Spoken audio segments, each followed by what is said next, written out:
Miss হবে না আপনার পছন্দের টিভি শো। দেখুন জি5 অ্যাপে একদম ফ্রি।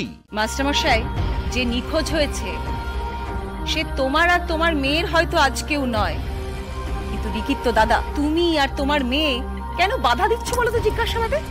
জেঠিমাকে কিছু আজ করলো নাকি? এলা চলো মা, চলো, তোমায় এগিয়ে দিয়েছি, চলো।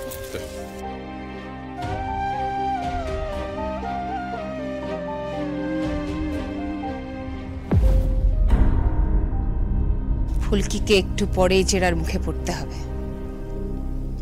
ও নিশ্চয়ই কিছু করেছে যার জন্য রুদ্র নিখোঁজ। দাদা, রুদ্রর বিষয়ে এবার কিন্তু একটু খোঁজ খবর করা উচিত। আপনার কি মনে হয় বলুন তো, এরকম একটা ক্ষত নিয়ে ও একা একা হাসপাতাল থেকে উধাও হয়ে গেল? শোনো রুনা, কদিন আগে হলে না আমি চিন্তা একেবারে পাগল হয়ে যেতাম, কিন্তু যেদিন থেকে রুদ্র লাবুকে মিথ্যে খুনের অভিযোগে ফাঁসিয়েছে আর আমি সেটা স্পষ্টভাবে বুঝতে পেরেছি, সেদিন থেকে ওকে নিয়ে আমার আর কোনো উদ্বেগ হয় না।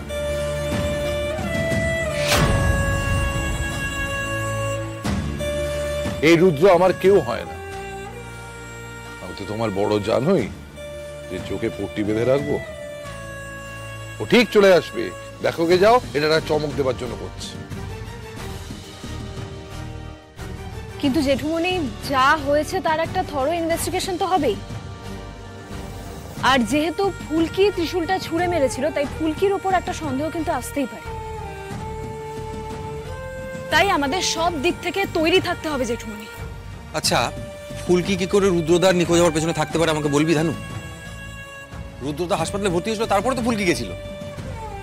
তারপর থেকে তো বড় বড় আমাদের চোখের সামনেই আছে ও।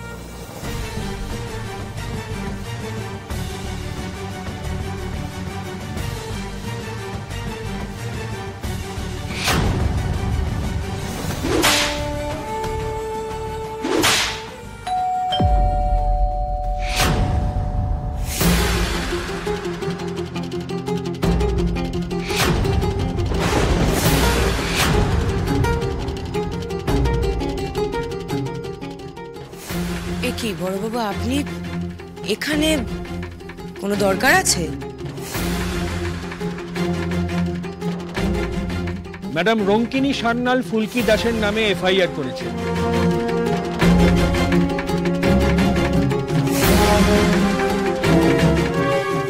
উনি বলছেন যে ফুলকি দাস ছাড়া আর কারুর পক্ষে রুদ্ররূপ সান্যালকে গায়েব করা সম্ভব নয়। ওনার দাদাকে ত্রিশূল দিয়ে মারার পরেও কাবু করা যায়নি। তাই ওনার ধারণা যে ফুলকি দাসই রুদ্ররূপ সান্যালকে গায়েব করে ওনাকে খুন করেছে।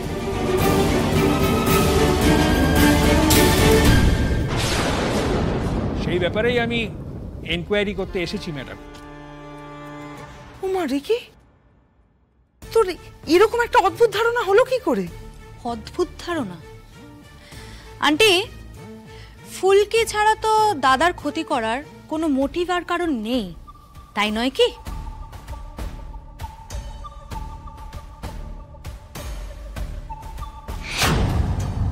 রিকি দিদি, আমি কি করে জামাইবাবুকে গায়েব করব?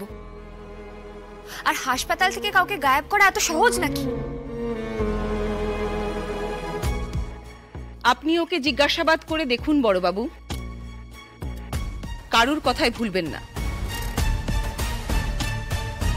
আপনি ঠিক করে নিজের ডিউটিটা করুন এখানে। ওর কাছে জানতে চান ও কাল রাতে কোথায় ছিল, কি করছিল, নয়তো ছাড়বেন না।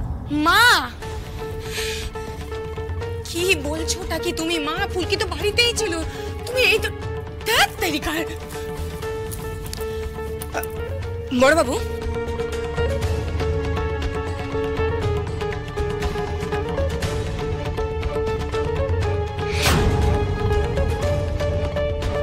হ্যাঁ, কিটা আমি জিজ্ঞেস করলাম তোমায়, কোথায় গেছিলে তুমি? স্যার হয়তো সন্দেহ করছে। স্যার বলে দিতে পারে যে আমি বাড়িতে ছিলাম না, কিন্তু তাও আমি জানি যে আমি কোনো ভুল করিনি। মা কালী স্বয়ং অসুর বধের সময় খড়গ তুলেছে, আর দেবীও ছলনা করেছে অসুরবধ করার উদ্দেশ্যে। জামাইবাবু একজন আস্ত অসুর, তার সাজা হতেই হবে। আমি কোনো রকমে অন্যায় করছি না, তাই না মা কালী? বড়বাবু, আমার মনে হয় আপনি লাবণ্য ম্যাডামের সাথে কথা না বলে বরং ফুলকির সাথে কথাটা বলুন।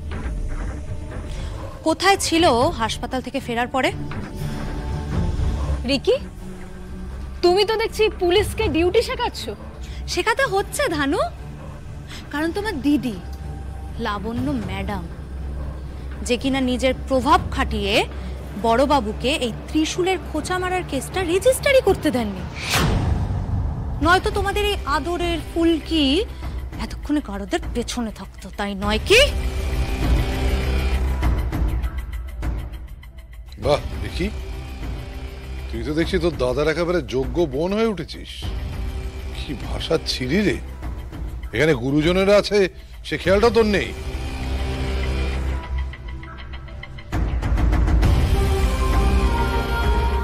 মাস্টারমশাই, যে নিখোঁজ হয়েছে সে তোমার আর তোমার মেয়ের হয়তো আজকেও নয়, কিন্তু রিকির তো দাদা। ওর কি মাথা ঠিক থাকার কথা নাকি?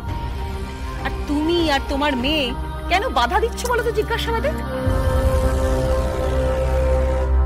জেঠিমা কি কিছু আজ করলো নাকি? তাহলে লাবণ্য ম্যাডাম, ফুলকি দাসকে জেরা করা শুরু করছি।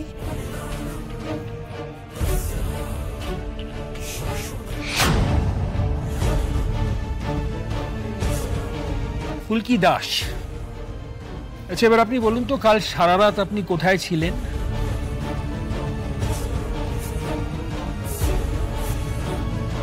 মানে হসপিটাল থেকে ফেরার পর থেকে আপনি সারা রাত কোথায় ছিলেন একটু দয়া করে বলবেন প্লিজ। এটা কিন্তু অফিশিয়াল স্টেটমেন্ট হবে, ওকে?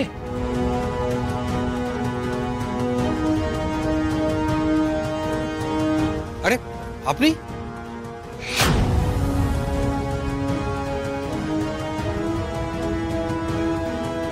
আসুন।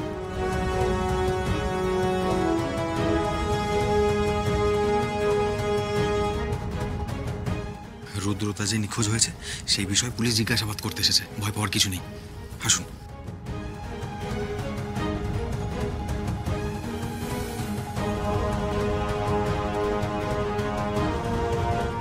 স্টেটমেন্টটা দিতে এত দেরি করছেন কেন ফুলকি ম্যাডাম? এটা তো খুবই সাধারণ একটা প্রশ্ন।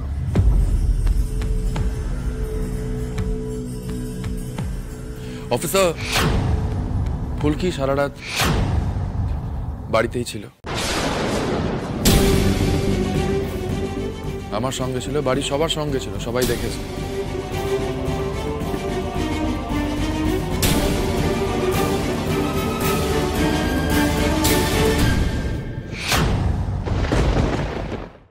জি5 ডাউনলোড করুন আর সব এপিসোড দেখুন একদম ফ্রি।